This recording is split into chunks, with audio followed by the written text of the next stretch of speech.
1 in 5 South African households does not have enough food on the table, and the situation is growing worse as food prices soar. Research by the Pietermaritzburg Economic Justice and Dignity Group shows that South Africans are finding it increasingly difficult to afford basic, nutritious food, and the situation is even far worse for those living on a minimum wage. Now, the worst food hit by price hikes are vegetables, cooking oils, bread and dairy products. DG Murray Trust says child hunger and resulting malnutrition is a national emergency and should be the #1 issue for politicians and businesses as we head to the general elections.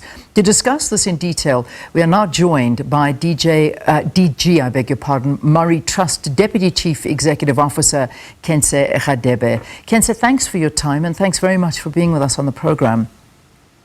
Good morning. Thanks for having me on the show.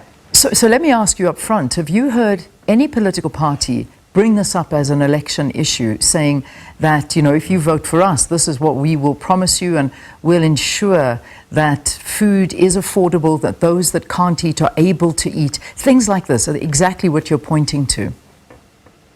So, Leanne, I think the election cycle is always an interesting time because we see a lot of these issues, including, for example, youth unemployment, load shedding being spoken about. I think what we're calling for is direct action.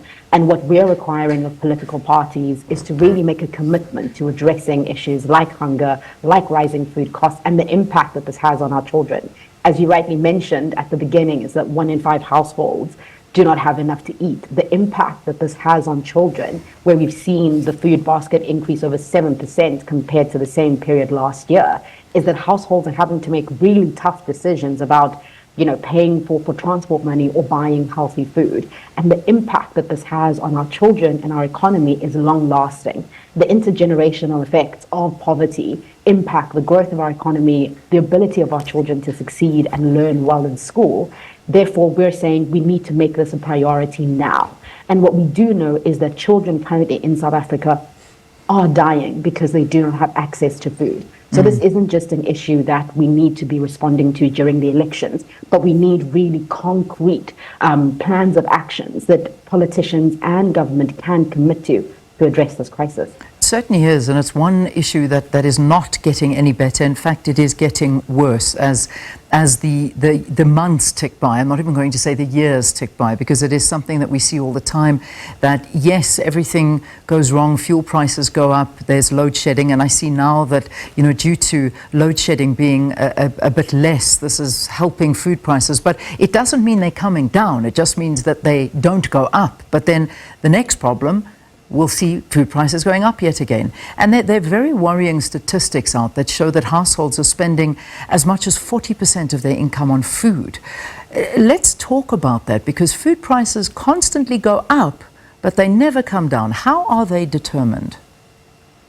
So I think what's important for us and the call to action that we're making as part of the Let's Close the Food Gap campaign is recognizing exactly what you're saying, Leanne, is that food prices just keep going up and up. And what we're seeing is that this is placing pressure on households to be making healthier food choices. So what that means is that for average South Africans, purchasing healthy foods like tinned fish, eggs, peanut butter, etc., actually becomes much more difficult. And what the research is indicating is that what we're then doing is making substitutes that actually aren't healthy. So then households are then choosing more higher processed foods, which sometimes may be more affordable and even more accessible based on where they may be living in the country. So what we're calling for is working with wholesalers and retailers to identify foods that are protein rich, that are much more healthier, and how we can reduce some of those prices to ensure that households are actually encouraged to then make healthier food choices.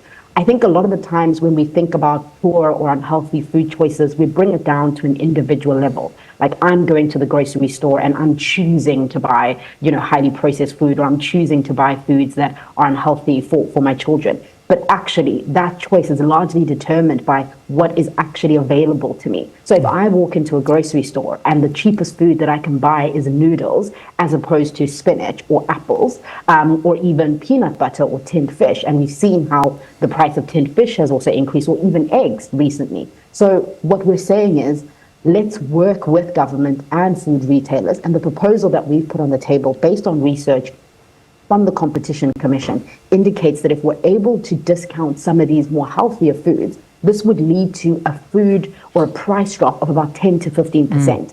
The reason why that's so critical. Yeah, and I want to talk. I'd like to talk more about those 10 budget-friendly food items that you're hoping. I know you're championing this, the proposed double discounting. Perhaps give us an understanding of what those foods are and what it means to double discount them.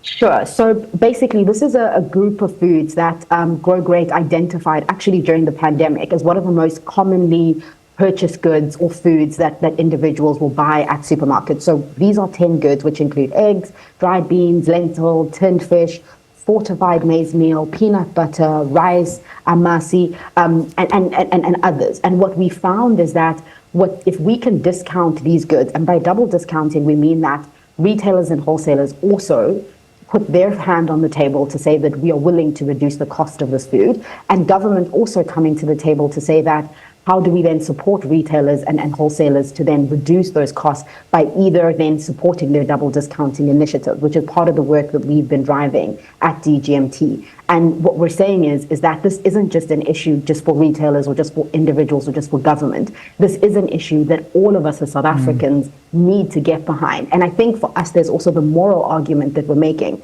So we mentioned earlier, talking about the child support grant, talking about the social relief of distress grant, particularly for households that are of lower income who don't have access to additional income.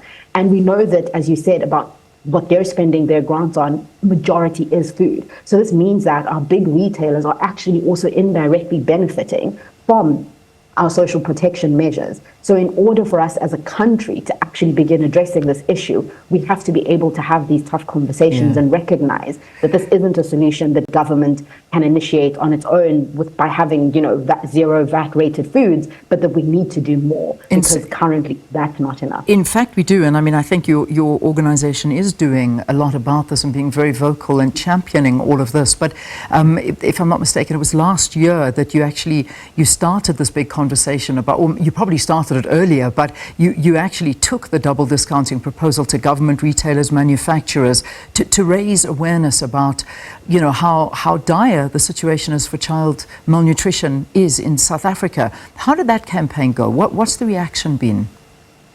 So I think what's been interesting for us is just the public engagement from the campaign. So for example, Grow Great also had a WhatsApp line that parents could engage and talk to the team about what are their experiences, how are they trying to access healthier food and ideas around what they can do in their own individual capacity. But I think for us, the biggest recognition is that we can't change this at an individual level. So we did have conversations, with key partners, including retailers and wholesalers, including different government departments.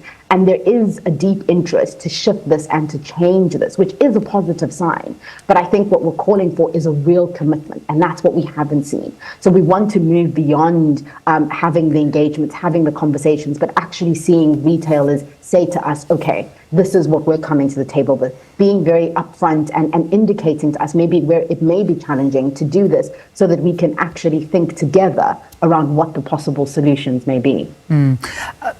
Let's start, in terms of what we can do.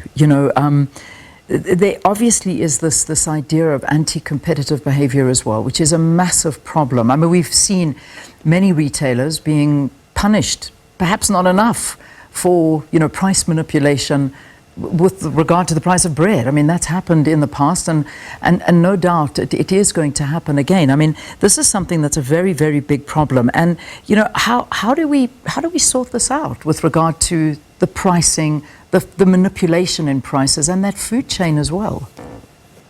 So I think that can't be solved, Leanne, at an individual level. I think as a vibrant civil society and as a country that has always been engaging and trying to address issues relating to injustice, is that we can speak out about it.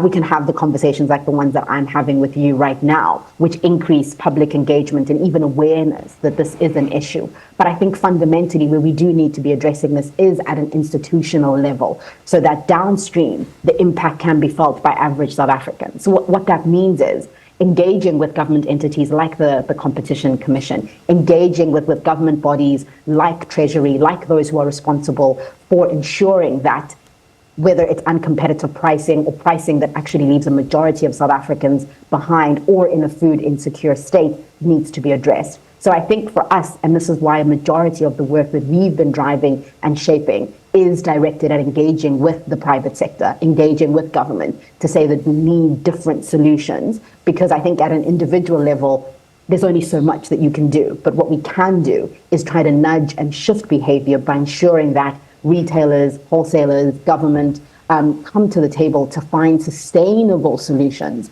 to this. And I think a big part of it is the private sector also putting up their hand to say, as South Africans, we recognize our commitment to developing and growing this country. It's not enough for us to just profit from the goods that are purchased in our stores. We need to do more.